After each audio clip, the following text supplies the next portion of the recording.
Hi, I'm Shannon Rice, the podcast producer here at C-SPAN, and this week's Lectures in History focuses on the Pulitzer Prize-winning play Fences and the playwright behind it, August Wilson. Set in the 1950s, it is the sixth in Mr. Wilson's 10-part, quote, Pittsburgh cycle. Like all the, quote, Pittsburgh plays, Fences explores the evolving African-American experience and examines race relations, among other themes. The play won the 1987 Pulitzer Prize for Drama and the 1987 Tony Award for Best Play.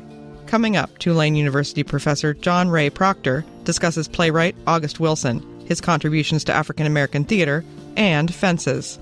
Stay tuned, class starts after this.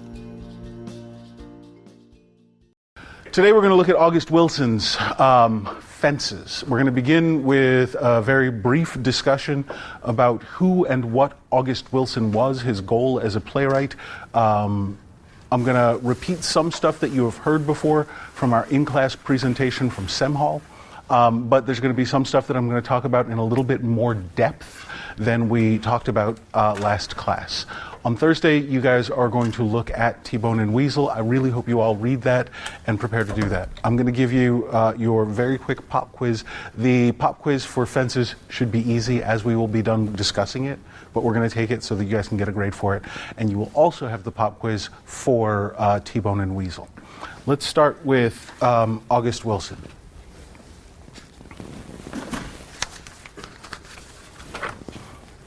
August Wilson was born Frederick August Kittle in on April 27th of 1945. His mother's name was Daisy Wilson. She was a cleaning lady. His father's name was Frederick August Kittle. He was a German baker. I want you guys to pay attention. Race matters in a very specific way. Race is always one of the things that we're discussing as we look at these plays. So, his father, Frederick August Kittle, was a German baker, so he's white, or he's European.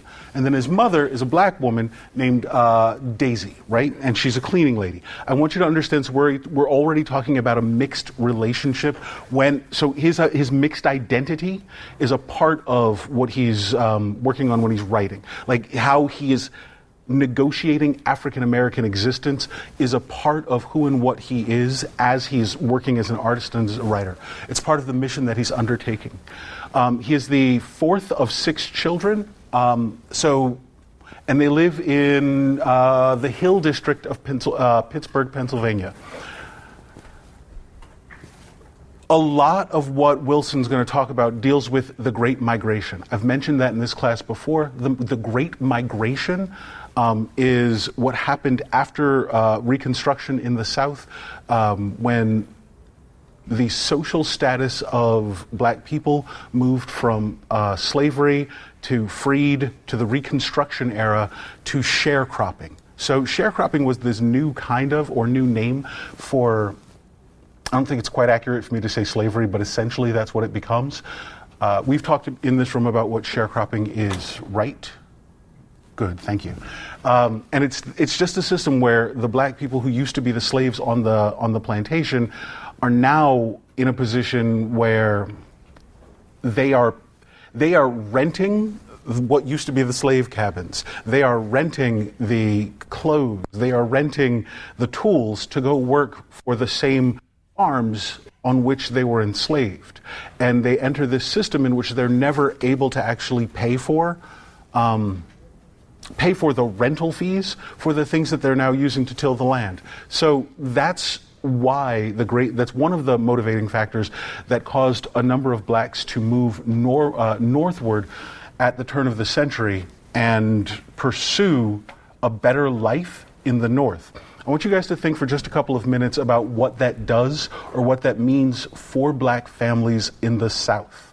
Was it whole families moving north, or was it more often than not the man who would go north, or the eldest son who would go from the southern states to the northern states, and their purpose was to make money that they could send home?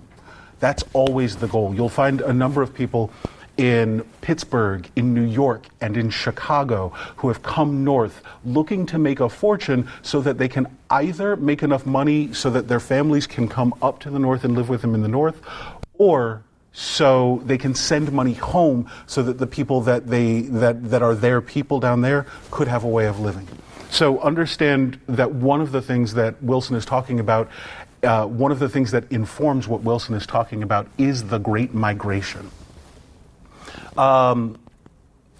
In Pittsburgh, because these rural areas are now dealing with an influx of black people, there are racial tensions that start to get built at the turn of the century and afterwards. The racial tensions include white neighborhoods in which black presences hadn't been before, in which now you have a growing poor black population who need things to live. They need jobs, they need food, they need shelter because it's cold. It's colder in Pittsburgh than it was in South Carolina or in Georgia. And the black people who have now migrated north they get to a point where they're like, how do we live? How do we feed ourselves? How do we clothe ourselves? These become the primary concerns. Understand that all of those things are what are informing fences when we finally get to it. So at the age of 15 in 1960, he drops out of high school and he joins the Army in 1962 for 3 years. And I want to take just a second and talk about what that means. Why today do we have black people? I can't give you the real percentages. I would be making stuff up and lying to you. But I believe there's a higher percentage of black people in our current military than other races. What are some of the motivating factors for joining the military? What does it give you? He is unmarried at this point. Go ahead. Yeah. Don't a lot of like Army recruits go to like poor black neighborhoods or like poor neighborhoods of people of color to go recruit like black and brown kids? So and like kind of like push the education opportunity, like getting paid and using that as like a force to kind of bring more, because like they wouldn't get it from like rich white kids, so it's like right. A trade-off. So I just want you to understand that Semhall's point was, or what her question had to do with was, she believes that recruiting agencies go to poor black neighborhoods and recruit black people in greater numbers than they do in rich white neighborhoods. That is a fact of today. May have been a fact in the 1960s, but it's a job. It's a good job. It provides money. It provides an income. It provides a steady income, right? And you're risking your life, yes, but that's part of this. That's part of this. Think about the institutions that take black men away from their families, outside of prison, and what will become the insane incarceration rates based around things that happened in the 80s. But we have to go back and look at the systems that moved black men away from their families. The Army was one of them, or the armed services were one of them, but it wasn't in a cruel way. I think they were offered this opportunity. They said, hey, here's an opportunity for you to get 3 meals a day, place to sleep, training, education, and we will, and you can send a check home to your family. So that is one of the opportunities for employment and advancement that happened during when Wilson was, at this point, he would have been about 18 years old. But he's in the Army for 3 years. After he leaves the armies in the late 1960s, he comes back to the Pittsburgh area and he joins a group of artists, and they form the Center Avenue Poets, which will later become, later he will co-found the Black Horizon Theater, which is a black nationalist theater company in Pittsburgh, Pennsylvania. And he stays in Pittsburgh until I think 1974, 1975, and then he begins to move westward. He spends a couple years in Chicago, and then he moves in 1978 to Minnesota, and he joins, and he's going to concentrate on playwriting in Minnesota, and he joins the Penumbra Theater, and the artistic director for the Penumbra Theater is Lou Bellamy. The Penumbra Theater is a black-owned, black-oriented, and black-centered theater company in Minnesota. Why is that the name of the town in Minnesota flying out of my head right now? I used to work, my brain's trying to say Fargo, Minnesota, but it's not Fargo. Minneapolis, that would be the name of the giant town in Minnesota that I can't think of right now. So the Penumbra Theater is in Minneapolis, Minnesota. And he's working with Lou Bellamy. Understand that August Wilson gets to a point in his life where what he's writing about is the lives of black people. And I want you guys to think for just a couple of minutes about why that's happening. Why is it significant, and in what way is it significant that he is writing about the lives of black people? We've talked in this class before about the shift between white artists writing black voices. What does it mean when a white playwright writes a black character into a play? What does their voice sound like? Is it authentic? What is the character's purpose? Black characters who are appearing in white movies become a thing. I'm going to jump just a little bit to talk about the popular culture that's influencing the way August Wilson is thinking about plays and writing and the presentation of black people. But I'm only going to jump for just a couple seconds. I want to talk for a second about the popular culture of the 1980s. So in the 1980s, what are the things that are informing, and I'm talking about the 1980s because August Wilson will ultimately talk about, we're going to talk about fences, but let's talk about the things that were informing the way Wilson was thinking about the world. So in the beginning to the like 1980 to 1986, 1987, what are the popular images that are influencing what Wilson is seeing? You've got the movies include E.T., Return of the Jedi, Raiders of the Lost Ark, Beverly Hills Cop, Breakfast Club, Pretty in Pink, and Some Kind of Wonderful. I know that most of these movies came out before you all were born. Are you at all familiar with these series of movies? Have you heard of them before? If you think about things like The Breakfast Club, if you think about things like Pretty in Pink, I think his name is John Hughes, if I'm not mistaken. John Hughes is making a whole genre, and we talked about what ideology means in this room before. Ideology are those unspoken and sometimes less clear structures that influence the way people think about America, the way women should behave, the way men should behave, what it means to be straight, what it means to be gay, what it means to be a whole lot of things. No one says it outright, but it's always, it's unspoken underlying structures that inform the way we think about race and identity and class and gender. That makes sense?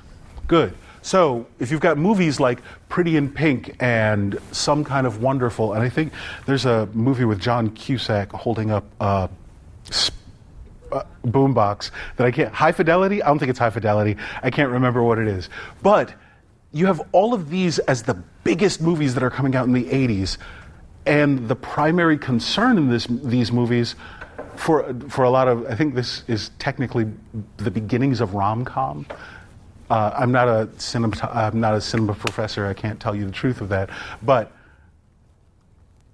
white women, white men falling in love. Those are what a lot of those stories are about. Overcoming rejection, overcoming obstacles, overcoming blah, blah, blah. So most of our movies in the 80s are dealing with white folks falling in love. Think for just a couple seconds about how we, people of color, African American people, appear in those films. Give it just a little bit of consideration. We are more often than not marginal or tangential. We are someone else in that story, right? So when we finally make it to August Wilson, we have an instance of, so the things that are motivating August Wilson are his desire to move black people from the margins to the center and say, what's true about us? What matters to us? What's happening in our lives? Because when we're just on the margins, what we have to say is maybe not, it's not part of the main story. And so it becomes this caricature where we're saying the funny lines. Like I said, prior to this, we've got George Jefferson, who began as a marginal character in it's not called the Archie Bunker Show, but it was Archie Bunker. And then we've got Good Times, black people showing up in comedy. Black people's lives in popular culture for a very long time was something that you laughed at, not laughed with, but laughed at, right? We were the joke, we were the comedy. Think about Eddie Murphy, I don't know if any of you have ever looked at or read his early comedy, but think about what that's rooted on. And it's different. Black comedians, black people creating black comedy for black people is a different experience than black people appearing in largely white structures and being as something to be laughed at. So I want you guys to consider how that works. On television, we've got Roseanne, Married with Children. VCRs become a thing in the 1980s. MTV, believe it or not, at one point in time, music television began with music. Like video killed the radio star. I think it was 1986 or somewhere around there. I was a high school student, and we all know, you all are looking at me with vacant expressions, like for real.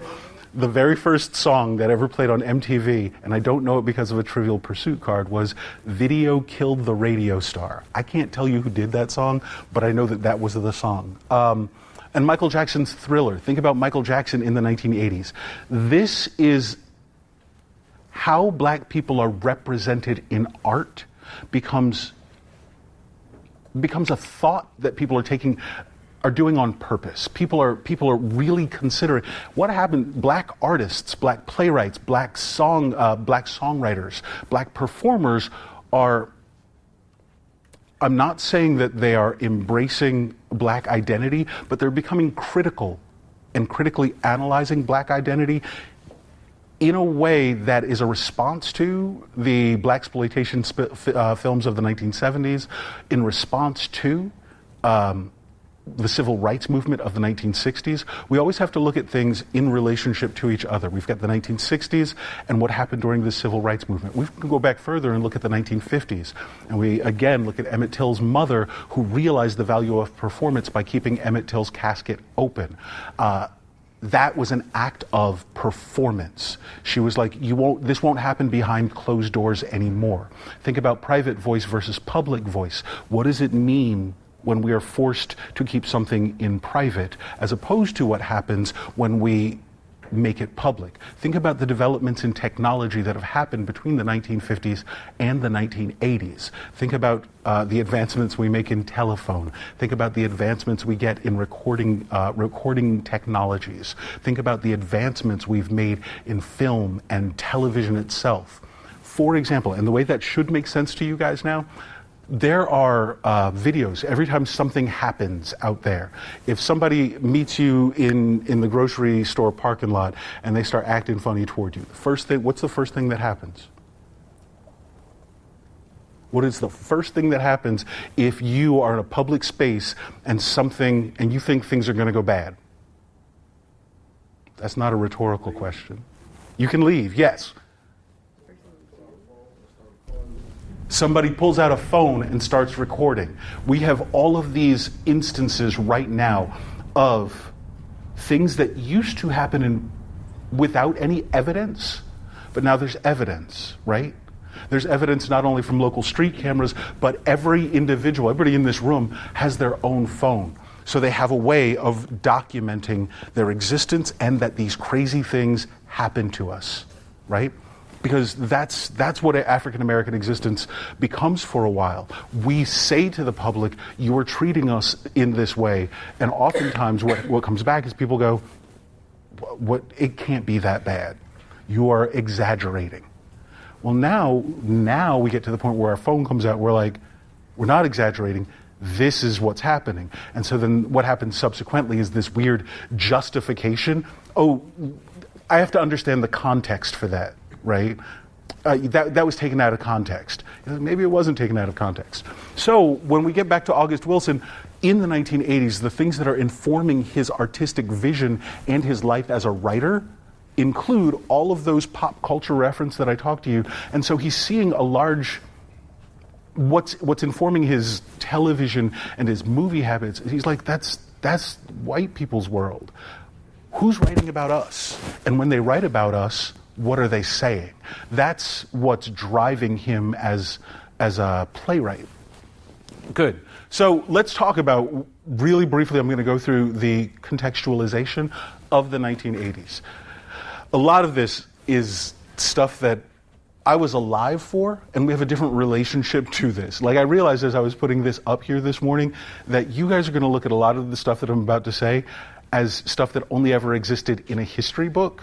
But I was in high school from essentially here on, right? So everything that I'm talking about are things that I have a memory of having happened while I was in high school. So I was a little bit younger than where you guys are right now. So in 1980, Mount St. Helens explodes. I can't begin to tell you what the images of the ash pouring all over those people looked like. And it was on my television for days. Images of people covered in ash. We all saw it. It's what informed us. On October 10th, 1980, President Jimmy Carter signed legislation establishing the Boston African American National Historic Site. It's the oldest black church in America, and that happened in the 1980s. It was on the news. January 20th, 1981. It's the inauguration of Ronald Reagan, who is the 40th President of the United States.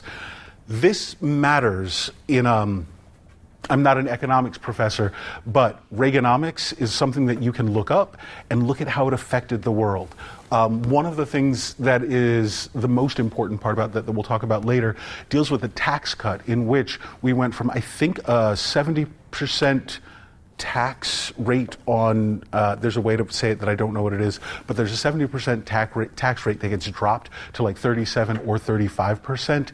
From the wealthiest people in the country. Over the course of 5 years, we lose, as a country, 750 million? Yeah, billion. Sorry, not million, billion. Over 5 years, we as a country lose $750 billion in tax revenue based on this bill that was signed by Ronald Reagan. March 30th, 1981, someone tried to kill Ronald Reagan. Everybody knew about it. I'm only talking about the things that showed up on the news for days. April 12th, 1981 is the first launch from the space shuttle in Cape Canaveral. January 29th, Reagan's tax cuts cost America $750 billion over the next 5 years. September 12th, 1981, Sandra Day O'Connor becomes the first female justice of the Supreme Court. These are big stories that we couldn't not see. So I'm absolutely positive on some level these stories impacted or were in the awareness of August Wilson. I don't even say that it necessarily impacted fences, but these are the things that he's thinking about. So as you guys think about what the themes are in Fences, and as we move from the deeply personal to the public, I want you to think about the way the public is becoming aware because of the way the public's growing awareness of the world, of the nation, of the national identity.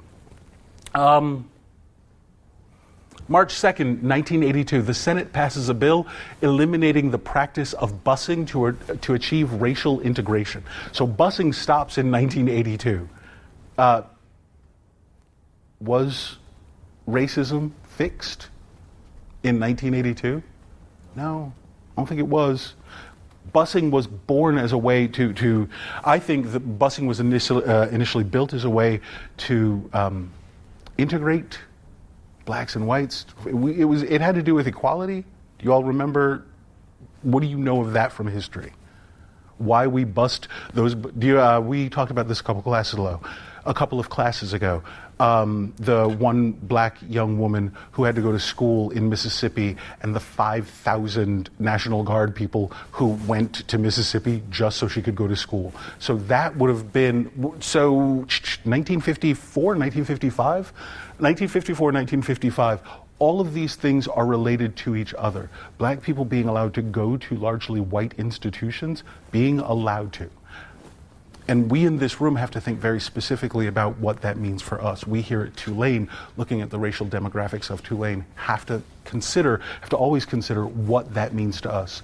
We are a part of this history. September 20th, 1984, The Cosby Show premieres. And we've talked about that in this room. The Cosby Show is one of the first times we have the representation of a black male doctor married to a black female lawyer, and they have 5 kids who are all successful and professional and living life in a way that is not abject poverty, that is not just a joke, that is not in constant pain. The things that concern the Cosby family, we have to consider what their primary concerns are. We can think about Vanessa, who was looking for a boyfriend. Very smart.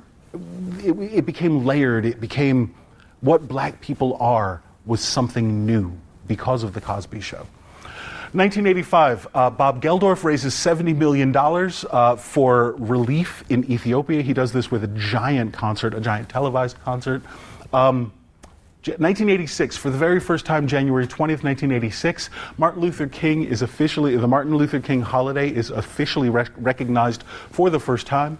January 28th, 1986, the Challenger space shuttle explodes, killing 7 astronauts. It's one of those things. I'm 50 years old now, and I can remember where I was when this happened. I was in high school. This was my senior year of high school. How old were you guys? Do you have a memory of 2011, of what happened to the world on September 11th, 2001? Do you guys remember that? Do you have images of the towers falling in your head? Okay. Just a generational thing. There are several things that have happened in our country and in the world that we as people, we got images fed to us on television. One of those for me was the explosion of the Challenger space shuttle.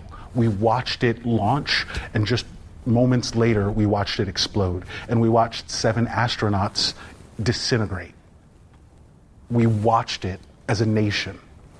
In 2001, September 11th, we watched airplanes hit the Twin Towers in New York, and then we watched in real time towers fall on fire, and we watched it happen. So I find it interesting that as a group of people, you guys were too young to have a memory of where you were at those times. And then May 25th, 1986, I included this one, Hands Across America. The 80s were a special, special time. But you guys should have a reference for Hands Across America as of last week. What is your reference for Hands Across America?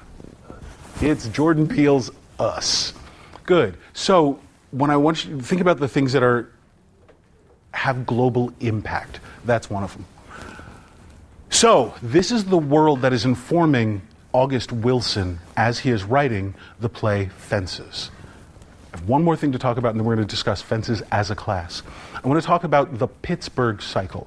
The Pittsburgh Cycle is a series of 10 plays that August Wilson undertook to move black identity, black concerns, black lives from the margins to the center. He did it on purpose. His goal, it wasn't that he was necessarily, he may or may not have held animosity for white America, but white America isn't the central concern of his plays. White people are not the central concern of his plays. Black lives, black identity, black existence gets moved to the center of his plays and his playwriting. The Pittsburgh Cycle begins in, it's different. So he premiered with Jitney. The first play he wrote was called Jitney. It premiered in 1982. The second play he wrote was Ma Rainey's Black Bottom. It was set in 1927, but it premiered in 1984. Ma Rainey's Black Bottom is an amazing play. It's a wonderful play that deals with, I think, 5 black musicians and one black female singer named Ma Rainey. Do you guys know who Big Mama Thornton is? Have you ever heard of Big Mama Thornton? Okay. You should look up Big Mama Thornton. If you are just hanging out at your house, listening, doing homework, you might want to listen to Big Mama Thornton. You could actually listen to Ma Rainey. You can go back and go, oh, Ma Rainey is, they're a different type of singer. You will get Nina Simone, but Nina Simone is kind of crossing over into to mainstream. Ma Rainey was, we do have a contemporary reference for Ma Rainey, if you will, even here in New Orleans. Have you ever seen Miss Doreen play in the Quarter? Y'all need to go to the Quarter at some point in time and listen to Miss Doreen. She plays clarinet. You'll begin to have an understanding of who Ma Rainey was if you go listen and talk to Miss Doreen. She's amazing. But after Ma Rainey's, then we've got Joe Turner's Come and Gone, which premiered in 1984, and it was set in 1911. And then finally we get to Fences, which is set in 1957, but it premiered in 1987. We're going to talk about Fences in just a second. And he also wrote The Piano Lesson, Two Trains Running, Seven Guitars, King Hedley, Gem of the Ocean, and Radio Golf. And I think Clybourne Park. If I'm not mistaken, he also includes Clybourne Park. Let's talk about Fences.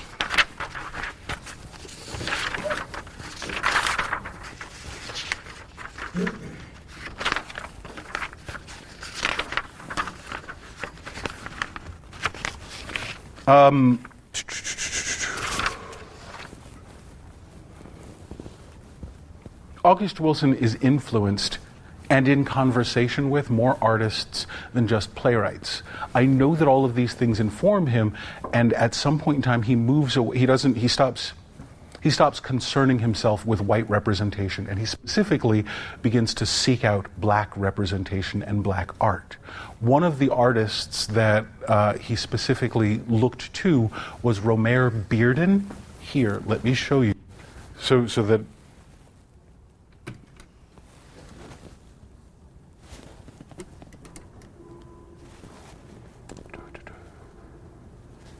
I didn't break it, and I'm really proud of that.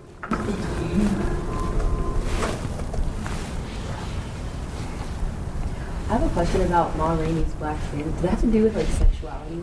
Ma Rainey's Black Bottom? Yes. Yeah. In fact, Ma Rainey's Black Bottom, it does in fact have to do with sexuality. For a while, Ma Rainey had one of the other characters in the play is Dussie May, and Dussie May is an opportunist, a young woman who is an opportunist who has built a relationship with Ma, and the play intimates that it is of a sexual nature. Okay.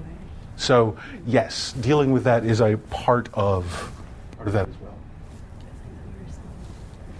Like the train, the serpent, the guitar, but these were all natural things that I saw. When I first began to do collages, I had no idea that I was going to develop certain symbols that run through my work, like the train, the serpent, the guitar.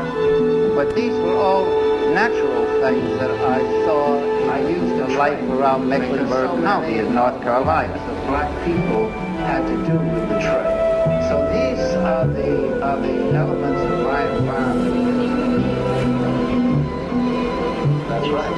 You know, we looked at this was just the jumping off point when we did the liquor store. I used the train because so many of the lives of black people had to do with the train. So these are the elements of my environment. To get a start. Screen up.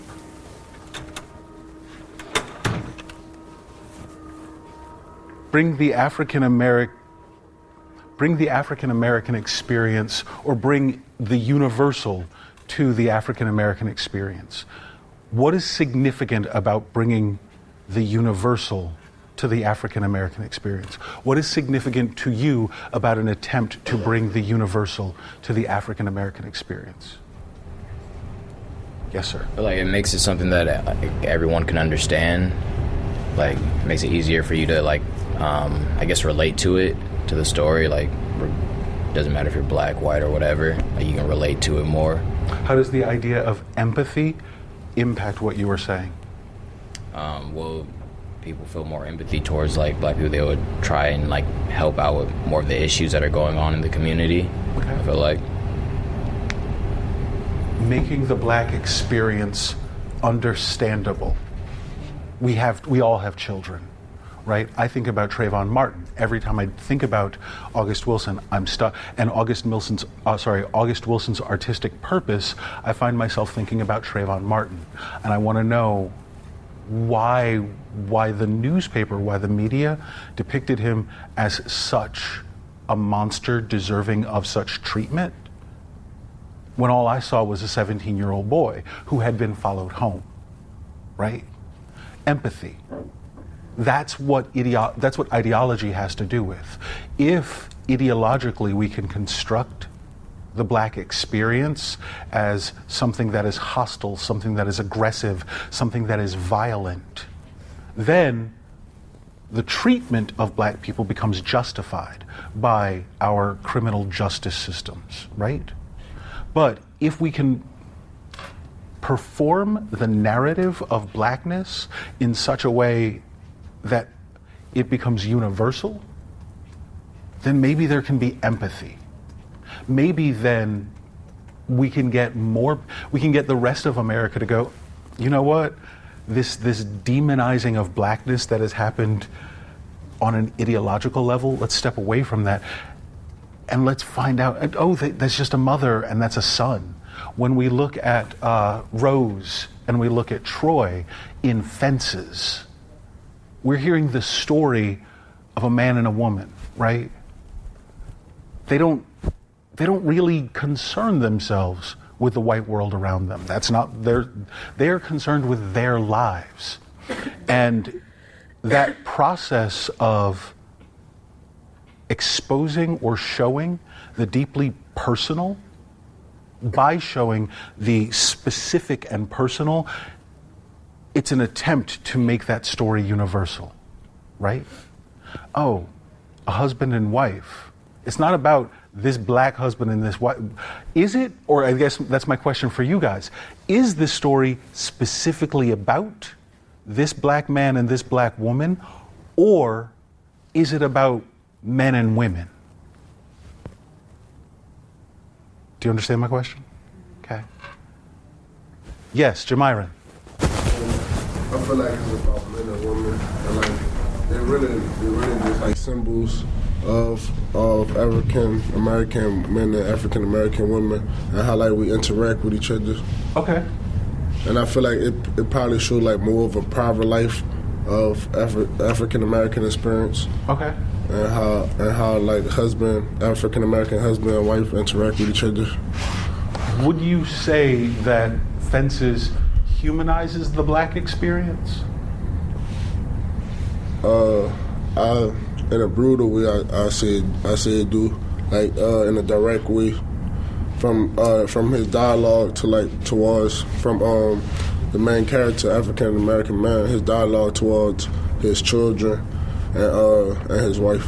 Okay, so let me ask you guys this: what are yes, ma'am. I was just going to say that I think the play is about a shared experience of oppression from that black men and women both go through, as well as like what's intertwined with the way that they like the relationship between black men and women at home, inside the home, like, you know, the way they have their own forms of like, I guess, oppression from like a man to a woman, like some of the things that she was going through with her husband Troy. Okay. And the way he was treating her, it was very like misogynistic. It would just be like, go get this for me, woman, like, you know, there's a lot of that. Okay, so let's talk about this for just a second. I am not contesting you. Thank you for a great comment. This is my question. We can describe the relationship between Troy and Rose as oppressive, right? We can describe that as misogynistic. So take just a couple seconds and tell me from the play, give me an example from the play of what you think or what you would describe as oppressive or misogynistic. I'm not saying you are wrong. I'm asking everybody to support that answer, that position. What were some specific examples from the play that you might describe as misogynistic or abusive? The fact that he just expected Rose to wait on him, like get him whatever he wanted, whenever he wanted it, yeah. So Rose doing as she was told to go, yes. Mm-hmm. Yes, absolutely, you are 100% correct. I think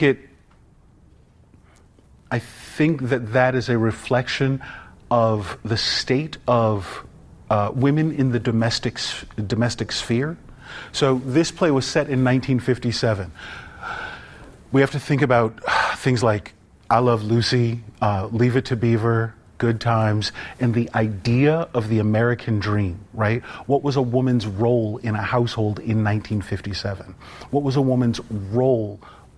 And even me saying that isn't necessarily true, because we have to, like, when I say there were broader things that happened in the world, when a huge number of men left the country to go fight in World War II and then came back, women went and worked. When all the men left the country to go fight in a war, women went to work. This image that we have of the woman with the white woman with the stocking with a rag on her head and doing the thing, that was a symbol for I think Rosie the Riveter. So women went to factories and then they came home, and so who and what female meant and what the domestic sphere meant is being questioned.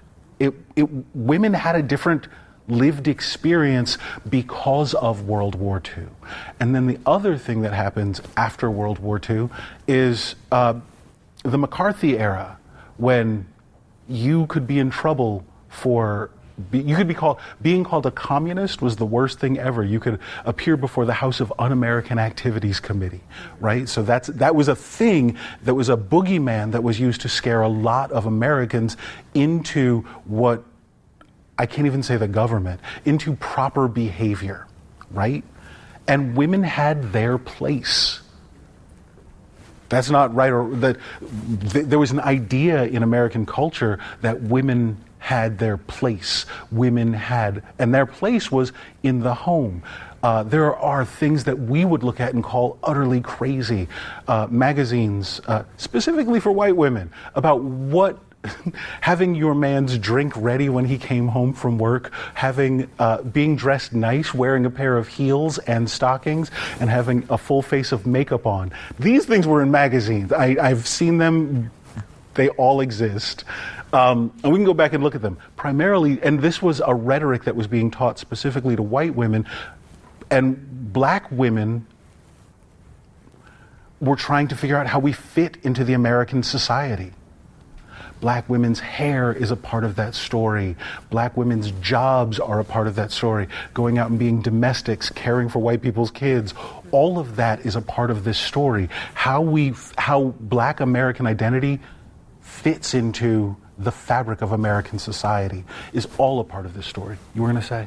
I was going to say I still see like remnants of like that in my grandmother, and in the way that she carries herself. For one, she like put rollers in her hair every single night. For as long as I've lived, I've never seen her miss a night. I don't know how she does it, and I bet that's so uncomfortable. But also, we cannot have guests if the house is messy. Like, you know, that's the thing. Like, you have to uphold this image that you are very well kept. You know. Mm-hmm. Right. Again, it's that public versus private. If your house is messy, people can't come in. I also don't ever remember my grandmother going to bed without rollers in her hair either. And I remember as a boy thinking, how do you sleep on that? It's not comfortable at all. But that idea of presentation, what would you say Ruth's primary concern is in this play? Anybody I've not heard from?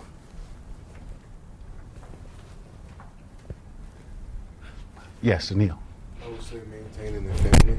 Maintaining the family. The most important thing to Ruth in this play is maintaining the family, right? Me? Yeah. I think also like maintaining the image that they're like a happy family, kind of. Maintaining the image. Are they a happy family? I mean, in my opinion, no. I would say it got to the point where they aren't. They've had problems, and even like when the baby came about, she tried to still have like a family presence, but she just like neglected her duties, I guess, as being a wife. So I wouldn't say that's like a complete family. Let's back up. You said neglected her duties as being a wife. Well, which duties are you talking about? As far as like, as far as I guess being there for her husband in like whatever capacity she was before. Being there for her husband and like whatever. Doing things that she would like normally do as a wife. Like once she found out about the baby, it was like, all right, I'll take care of the baby, but like kind of, you're not on your own, but like you won't get the same. I'm not sleeping with you anymore. Yeah, like you're not. That's no longer a thing. That's no longer a thing. Yeah.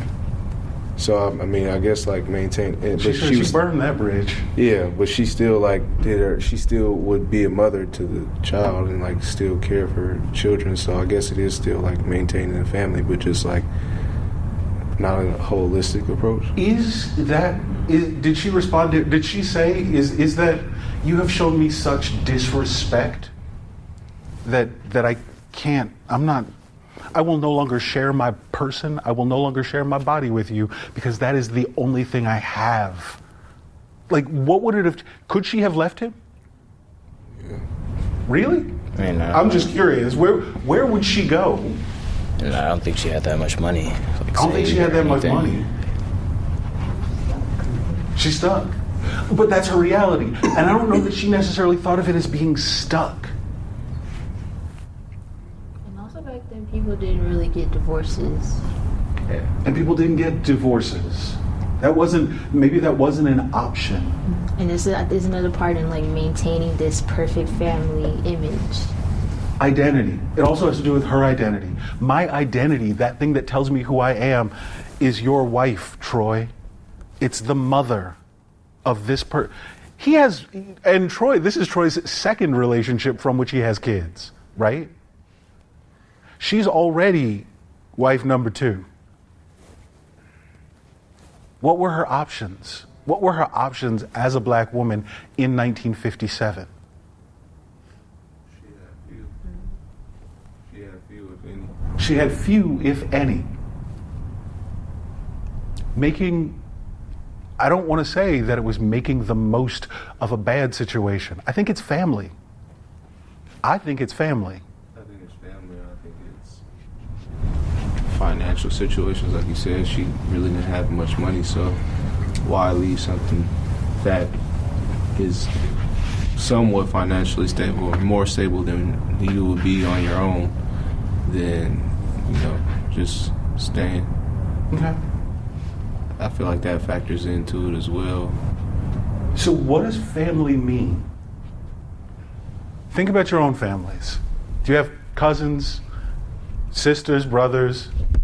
How bad do you guys have family members that have maybe crossed a line? I have them. Bull, you don't have family? Tell me, nobody in your family has pushed the boundaries of what family means? Nobody. Okay. I believe you. I have relatives who are in jail. How many of you, just a quick show of hands, how many of you know a man or a woman in your family who has cheated? Does cheating mean the relationship's over?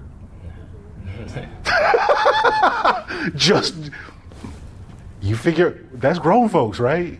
You figure out how to get to what happens next when you're there. Rose was figuring that out.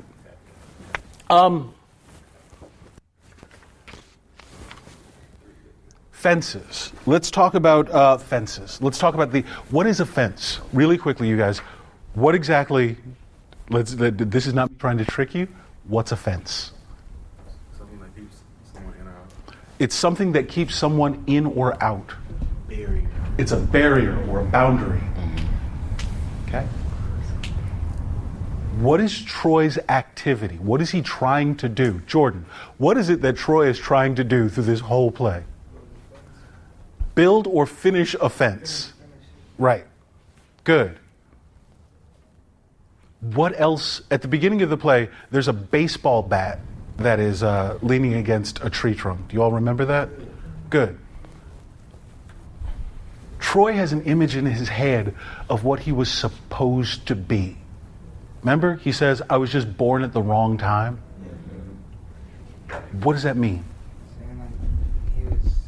Can I ask you to speak up? My bad. Saying like, basically like black people weren't like allowed to play baseball professionally and stuff like that. So like, he grew up in an era where he had to like, just be like, all right, forget sports and stuff. Let me go work a 9 to 5 so I can take care of my family. Right. So some of it has to do with what he perceives as a man's responsibility, right? I could have been, I can't remember the line exactly, but I think it's something like, I could have been, his dream is I could have been a great baseball player if I didn't have to do this. So he has this perception that the fortunes of a black man have shifted from when he was younger to where he is now, right? Good. The set is described as a dilapidated front porch, right? Or, sorry, back porch. Why? Why do you think most of this play takes place on the porch? That's where usually a lot of black people grow up. A lot of black people grow up on the porch, yes. That's not me being funny. I mean, I get it. It has to do with community, right? It has to do with, when I moved down here to New Orleans, I didn't realize that porch sitting was an actual thing. But porch sitting is an actual thing. You sit out on the porch when it gets too hot. You're like, hey, say hey to all your neighbors, hey. And when they're just walking by, hey. And if you don't say hey, you uppity. Oh, you must be from up north. People who just sit outside. There's a sense of community, right? Good. But the porch is unfinished. Troy has a way of not following through. Troy has a way of not finishing what he's started, right? Troy has a way of not completing the relationship that he invested in because he goes off and finds another woman and has another baby. Troy has a way of not being present in his own life, right? How do you guys have a response to that idea? What do you think of that idea of masculinity? What do you think of the idea of masculinity represented in the character of Troy or his eldest son in this play?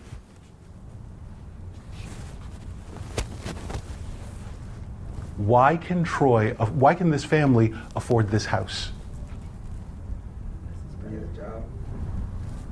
He has a job, yes, but His brother Good checks. received a check. Disability. his brother gets a disability check. So it's a little bit, he always has shame. Troy is ashamed that the only way he can get this house is because of his brother's disability check, right? So there's an investment, even, things you won't talk about, but there's an investment in his brother not moving out. There's an investment in his brother still being there and being disabled, right? He has to, that has to be his reality. He loses his house if his brother moves out, if his brother's moved into a facility, or if his brother dies even, right? So there's that dependency on that. What else does this play say about Troy? What else does this play say about the nature of Troy's version of masculinity? Jamiron. I wanted to talk about his relationship towards his son. Okay. Which son? His youngest son, Corey. How he wanted to play sports. Yeah, his youngest son, Corey. And we know that Troy dreamed to work out with sports, and he wanted to let his younger son play sports. because I feel like he wanted him to be realistic and get a job and stuff. And I feel like I really don't understand the relationship. That's why I want to bring it up, because I really don't understand the relationship between, because he knows it's a different time now and he still don't want to let him play sports. That's why I want to bring up that topic. Why do you guys think, thank you, why do you guys think Troy won't let Corey play sports? So he won't be disappointed. Because Troy thinks the reason why he wasn't able to play sports was because he was black, when really it's because he got old and they didn't want to draft an old guy into the league. So he doesn't want his son to like face that same racism that he thought he experienced. Okay. So then he's keeping them from it, but really he's just keeping them from opportunity and not even allowing him to have the opportunity to be scouted. Okay. Bull, your hand was up. I should have said so. Could it be jealousy? That's what I thought it was. Yeah, I was thinking that too. I was thinking it's like he's getting so many chances, like, or the void that's being filled to the lack of his discretion and what he's like failing to do is like beyond him, and he can't find a way to like come to terms with it. So he chooses to fight with his son and like gives him strikes, and like at the end, when his son mentions like that's like the only way that you're able to have this house is because of your brother, like he gets really angry and they start fighting again. So it's like a sort of resentment, I feel, in himself, but he takes it out on others because they're able to do what he's not, or what he wish he could have done. Okay. So it's like he's aware, but it's like he's conscious, but he's taking it out in like in ways that aren't, I guess, reasonable. Marvin?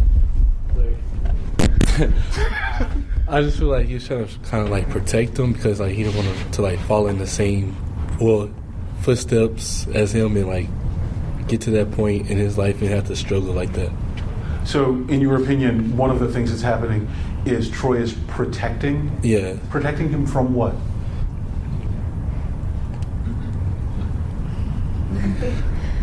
But I want Marvin to give a voice to this.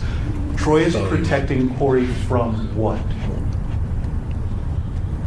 I guess like failure, I guess. From failure? Yeah. Possible. That's an absolutely possible answer. Bull, your hand came up. I feel it's kind of what you said and what you say too is this, like a father, you gotta love your children, so you don't want to follow the same path he took and end up in the same situation as Troy, to have adjust and not come back again up and like get a job and then struggle as he struggled before. You said something really interesting, and I want you to say that out. When I said, what do you think Troy, and I'm not saying either of you are wrong, I agree with both of you. Thank you for adding that. When I said, what is Troy protecting Corey from, you said? America. America, the realities of what it means to be black and male in America. That's also a possibility. Going off that, what you're saying about what did you say about masculinity, I think black men tend to use their, like, what they go through as a black male in America as an excuse for how they act inside the home. Okay. That is a good, you know what? If you're going to write a thesis statement for this class, and you might, that's a really good place to start. I'm just saying. So yes, we have to always, that's what I mean about the complexity of character. The nature of who and what Troy is wildly complex. And literally everything that you have just said fuels what makes up that character. That's what I mean by having a layered, that's a layered character. That is a character who has depth. That is a character who is a fully rounded person. Do you see how that might be different than the comedic character that showed up in the Jeffersons? That's what August Wilson is doing.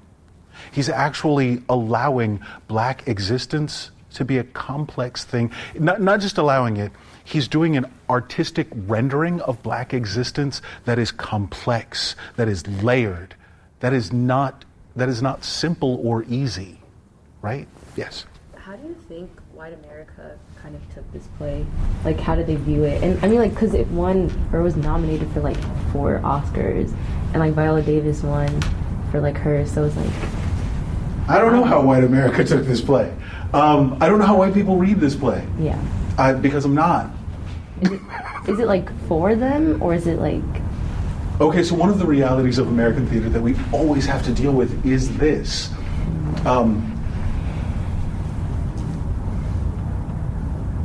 If we look at the economic realities of black and white people in most urban areas, like even here in New Orleans. In New Orleans, more than 60% of the population is African American. But 80 to 85 or higher percent of the wealth is owned by the white community. Right? Yeah. But that's a reality. Great. So I have a theater company, and I want my theater company to be financially successful. That means I've got to charge 50, I'll be conservative. Let me say I had to charge $30 for a ticket, right? The largest portion of the population can't afford my $30 tickets. This past weekend, I went and I saw Raisin in the Sun at Ashe Cultural Center. It's $25 to get in and see it. No, at Ashe, okay, so there are groups of black people in New Orleans that were like, you know what, if we're going to support a theater, we're going to pick this one. So I went and saw that, and there was a largely black audience. But one of the realities here is, if I've got 250 seats or 200 seats in my audience, I've got to market that to the people who have money. So this play, in fact, all of August Wilson's plays are aware of the realities of that, right? It's putting black lives and black existence on screen. Can you give me an example that's happening literally right now of a black artist who is centering black identity and black lived experience? The recent artist that just got killed over the weekend, his name was Nipsey Hussle. Nipsey Hussle. Mm-hmm. I was thinking of a movie maker. Now I'm leading you down a path. Jordan Peele. Jordan Peele said something this past week, because now if you say something or put it on Twitter, what did he say? They're mad about it. Oh yeah. Jordan Peele was, I'm going to paraphrase what he said, but anybody who missed it, he essentially said, he's like, yeah, I'm not interested in casting white guys in my movie because I've seen that movie already, right? Centering blackness, centering the black experience, centering African American identity is a part of this project, right? Because for so long in America and in American history and American artistic representation, blackness has been marginal or tangential, right? So now we're going, what happens? And I don't even know if there's necessarily animosity toward the white world. Like, animosity toward the dominant culture isn't necessarily a part of this play. It's there. It's the reality. But the playwright himself is saying, you don't concern me. That I spend 24 hours a day, 7 days a week thinking about being in white culture. This play, it's about black people being around black people, right? Cool. Talk to me for just a couple seconds about Bono, his best friend. How does that relationship work? I would describe, I'm sorry, let me back up. Troy has several relationships in this play. He has a relationship with Bono. He has a relationship with Ruth. He has a relationship with Corey, right? And you guys are, and you can use the play to talk about or define those relationships. What is the nature of his relationship with his son? We've talked about that already. Is he jealous? Maybe. Is he protecting him? Maybe at some point in time, he says, I don't have to like you. Liking you was not one of the jobs that I signed up for. It's the job of a father to raise his son. To raise his son so he can go out into a world that is perhaps hostile and is going to try and kill him. I'm going to give you the skills you need to be strong, to survive. That's his role as a father. But liking him or even loving him, is that actually the job of the father? in a country in which so many black men had to leave their families. Maybe they were leaving, and we've talked about in this room about the separation of black men from families. We've talked about what that has to do with the history of slavery. We've talked about what it has to do with in the context of the Great Migration. So this play is also dealing with that. Troy is considered a good guy because he stayed, kinda, but he didn't, right? Because he's going to sleep with his other woman.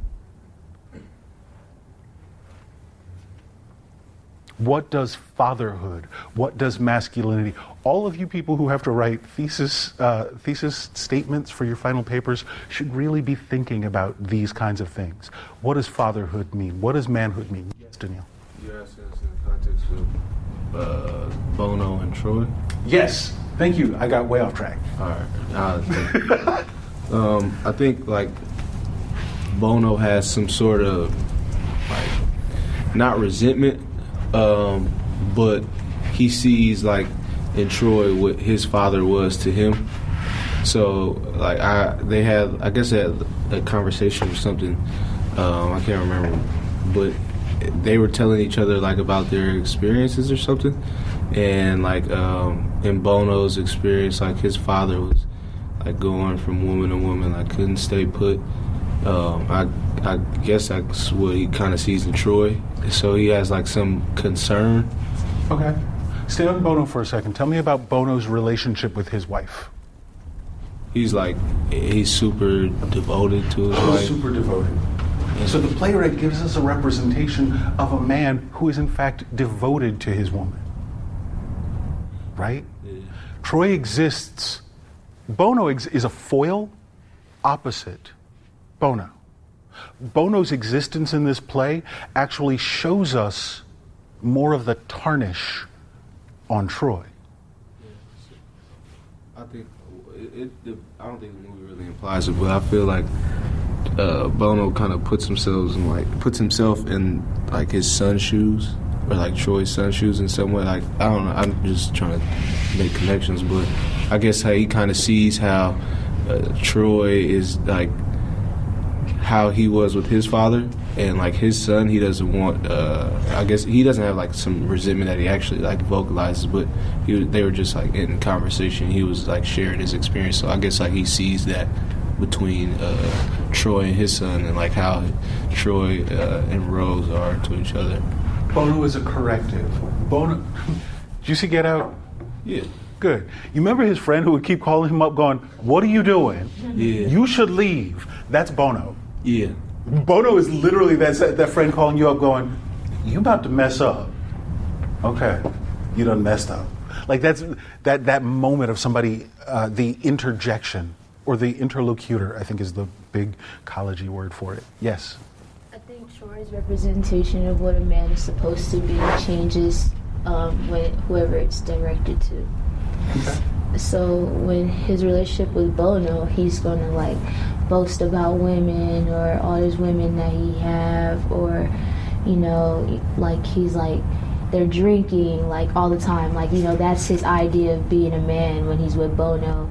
And then to his son. Or freedom. Or freedom. Elaborate.